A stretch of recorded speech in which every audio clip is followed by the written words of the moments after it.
Hello વિદ્યાર્થી મિત્રો, તમારું અમારી એમજે ક્લાસીસ ચેનલમાં સ્વાગત છે। આજે આપણે ધોરણ 10 ના પ્રશ્નપત્ર 1 નું 49માં દાખલા વિશે વાત કરીશું। ઓકે વિદ્યાર્થી મિત્રો, જો તમે અમારી ચેનલમાં નવા હોય તો અમારી ચેનલને સબસ્ક્રાઇબ કરો, લાઈક કરો અને તમારા જેવા વિદ્યાર્થી મિત્રો સુધી શેર કરો, જેથી કરીને તમામ દાખલા શીખી શકે અને પૂરેપૂરા 8 માં 80 માંથી 80 માર્ક મેળવી શકે। ઓકે વિદ્યાર્થી મિત્રો, ચલો જોઈએ। હવે તમને દાખલાની અંદર આપેલું છે કે ત્રિકોણ PQR માં QR લંબ AB, मतलब QR रिया ई कोने समांतर छे AB અને AB એ ત્રિકોણ PQR ની બાજુ PQ અને PR ને અનુક્રમે A અને B બિંદુમાં છેદે છે। અહીંયા મેં આકૃતિ દોરેલી છે। હવે આપણે આ ચાર માપ ગોતવાના છે। ચલો પહેલા BR નું માપ, તો BR એટલે ક્યાં છે? અહીંયા। તો તમને યાદ હોય તો આપણે સમપ્રમાણતાનો પ્રમેય જોયો હતો। તો સમપ્રમાણતાના પ્રમેયમાં શું હતું કે માની લો કે PQ અથવા PA છેદમાં AQ બરાબર શું હતું? PB છેદમાં શું આવશે? BR। તો પ્રમેય 6.1 મુજબ હવે જો આની અંદર કિંમતો આપી છે, આની છે 1.5, AQ કેટલા છે? 3 બરાબર, PB તમને 1 આપેલા છે ને BR તમારે ગોતવાનું। તો BR ક્યાં જાય? ઉપર ને ઉપરનું ક્યાં આવે? નીચે। આનું ક્યાં જશે? ઉપર।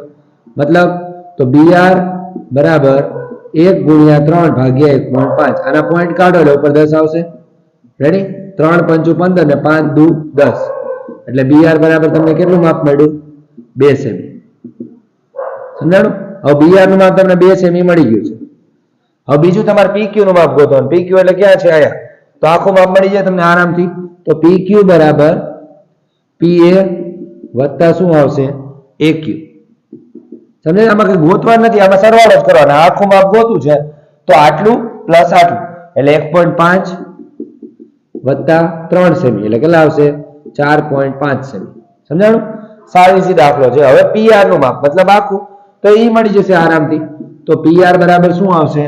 PB વત્તા BR લખો, PB વત્તા BR। PB કેટલા છે? તો 1 સેમી અને BR કેટલા છે? તો 2 સેમી। કેટલા એવા? 3 સેમી। સમજાણું વિદ્યાર્થી મિત્રો?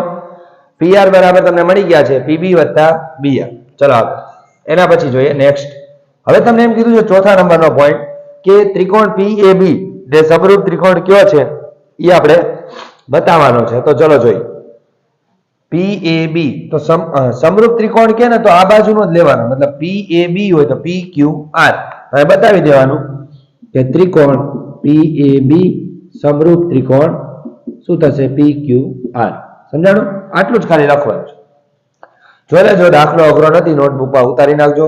ચલો હવે આના પછી દાખલો આપણે ચાલો વિદ્યાર્થી મિત્રો દાખલા નંબર 49 માં તરફ આગળ વધીએ। શું કહે છે? તો દાખલા નંબર 49 પાર્થની 6 વર્ષ પહેલા અને 6 વર્ષ પછીની ઉંમરનો ગુણાકાર 288 હોય તો પાર્થની હાલની ઉંમર શોધો। ઓકે, હા ઈઝી દાખલો છે। ચલો જોઈએ। ધારો કે પાર્થની હાલની ઉંમર શું છે? x વર્ષ છે। હવે તમને એમ કીધું 6 વર્ષ પહેલાની ઉંમર, તો આપણે લખીએ 6 વર્ષ પહેલાની ઉંમર એટલે કે x ઓછા 6 વર્ષ। પછી આગળ 6 વર્ષ પછીની ઉંમર એટલે કે શું થશે? x વત્તા 6 વર્ષ। સમજાણું? હવે શું કરવાનું? બંનેનો ગુણાકાર આપ્યો છે કે 6 વર્ષ પહેલાની ઉંમર ને 6 વર્ષ પછીની ઉંમરનો ગુણાકાર કેટલો છે? 288। તો x ઓછા 6 x વત્તા 6 બરાબર કેટલા આવ્યા? 288। હવે આપણે બે જો કાઉન્ટ સરખા હોય અને એક ઓછા વાળો ને એક વત્તા વાળો શું થાય? x નો વર્ગ ઓછા 6 નો વર્ગ બરાબર 288। x નો વર્ગ ઓછા 36 બરાબર 288। ચલો 288 ના એટલે કે 36 ને સામે લઈ લો તો 288 વત્તા 36 એટલે x વર્ગ બરાબર બંનેનો સરવાળો કરો કેટલો થશે? 324। હવે 324 કોનો વર્ગ છે? તો તમે જોઈ શકો x વર્ગ બરાબર શું થશે? 18 નો વર્ગ। તો આપણે 18 નો વર્ગ કરી નાખીએ એટલે કે x બરાબર કેટલા આવ્યા? 18। જો ઓછા તો હોઈ શકે નહીં, કેમ કે ઉંમર પ્લસમાં જ હોય એટલે આ લખી નાખી કે ભાઈ પાર્થની હાલની ઉંમર 18 વર્ષ છે। સમજાણું વિદ્યાર્થી મિત્રો? જોઈ લેજો આ દાખલો અને તમારી નોટબુકમાં ઉતારી નાખજો। ઓકે, ચલો હવે આપણે આના પછીના દાખલા તરફ આગળ વધીએ। 50મો દાખલો। ઓકે, ચલો 50મા દાખલામાં શું કહે છે એ જોઈ લઈએ આપણે। ઓકે વિદ્યાર્થી મિત્રો, ચલો જોઈએ અંદર એક સમાંતર શ્રેણીના ચોથા પદ અને આઠમા પદનો સરવાળો એટલે કે આ ચોથું પદ પ્લસ આઠમું પદ એનો સરવાળો 24 છે.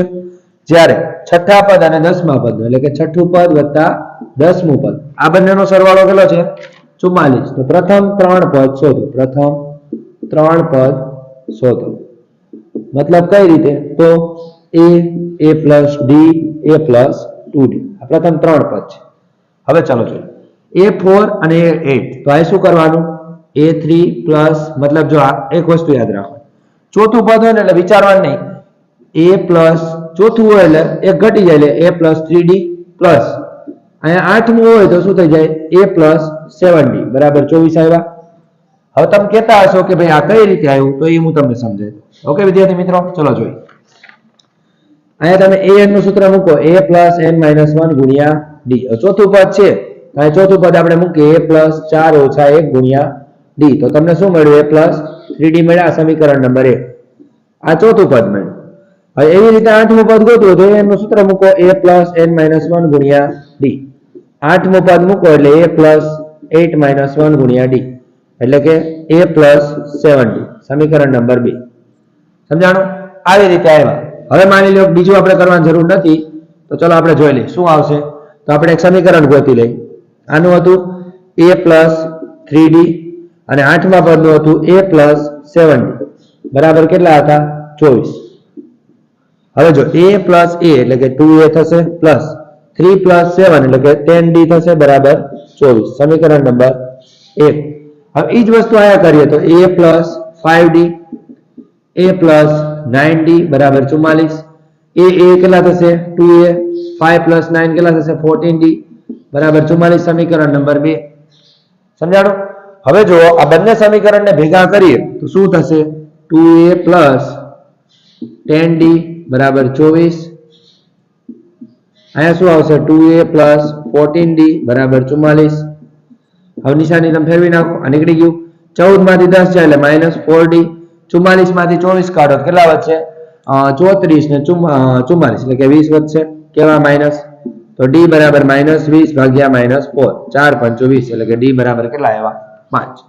હવે સમીકરણ 1 માં d બરાબર 5 મૂકી દે મૂકતા. ચલો સમીકરણ 1 શું હતું? 2a પ્લસ 10d બરાબર 24. તો ચલો 2a 10 કૌંસમાં 5 અહીંયા 24. હવે જો 2a બરાબર શું આવશે? તો આને ગુણાકાર કરો એટલે 50 આવશે. તો વત્તા 50 બરાબર 24. ચલો અહીંયા આપણે ગુણાકાર કરી. હવે 50 સામે આવી જાય તો 2a બરાબર 24 ઓછા 50 એટલે કે 2a બરાબર કેટલા થશે? બંનેની બાદબાકી કરો એટલે 26 આવશે. પણ કેવા? માઇનસ. હવે 2 ને નીચે લઈ લો એટલે a બરાબર માઇનસ 24 ભાગ્યા 2 એટલે માઇનસ 13. સમજાણું? તો d બરાબર તમને કેટલા મળી ગયા? 5 અને a બરાબર તમને માઇનસ 13. ઓકે વિદ્યાર્થી મિત્રો ચલો જોઈએ આગળ. હવે એના પછી હવે આપણે a અને ત્રણ પદ ગોતવા તો પહેલું પદ તો તમને મળી ગયું માઇનસ 13. હવે બીજું પદ તમારે ગોતવું તો માઇનસ 13 વત્તા 5. ત્રીજું પદ ગોતવું તો માઇનસ 13 વત્તા 2 કૌંસમાં 5. તો પહેલું પદ માઇનસ 13. 13 માંથી 5 કાઢો કેટલા વધશે? 8. કેવા? માઇનસ. 5 દુ 10. 13 માંથી 10 કાઢો એટલે કેટલા વધશે? માઇનસ 3. આ તમને પ્રથમ ત્રણ પદ મળી. ઓકે વિદ્યાર્થી મિત્રો. ઓકે વિદ્યાર્થી મિત્રો આ તમારો 50મો દાખલો પૂર્ણ થાય છે. હવે આની પહેલાના દાખલા મેં તમને મોકલેલા છે. હવે એના આ ત્રણ દાખલા તમારે જે બાકી હતા એ દાખલાઓ તમે ગણી નાખજો. જો આ ત્રણ દાખલામાં તમને કાંઈ પણ પ્રકારનો ડાઉટ પડે તો તમે મને કહી શકો છો. અને જો તમે અમારી ચેનલમાં નવા હોય તો અમારી ચેનલને સબસ્ક્રાઇબ કરો, લાઈક કરો અને શેર કરો જેથી કરીને બીજા વિદ્યાર્થી મિત્રો સુધી પહોંચી શકે. ઓકે અને તે પૂરેપૂરા માર્ક લાવી શકે.